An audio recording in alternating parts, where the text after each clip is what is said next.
Балам, бүгін біз екеуміз қажет және қалау туралы сөйлесейік. Бірдеңені бәрі көріп қалсын, сразу мені алғым келіп тұр. Иә. Аздан кейін бір күн өтеді, бұлар қарайсың ол нәрсеге. Керек емес уже. Иә, көрдің бе? Ол сезім, ол қалау деп аталады. Ал қажет дегеніміз, ол сенің өміріңе, яғни денсаулығыңа, болашағыңа, қауіпсіздігіңе керекті нәрселер.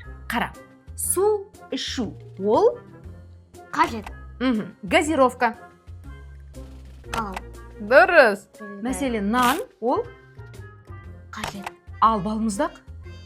Қажет. Шындықтай. Қажет. Ол қалау. Егер бәрі қажет болса, өмір қызық емес болады ғой.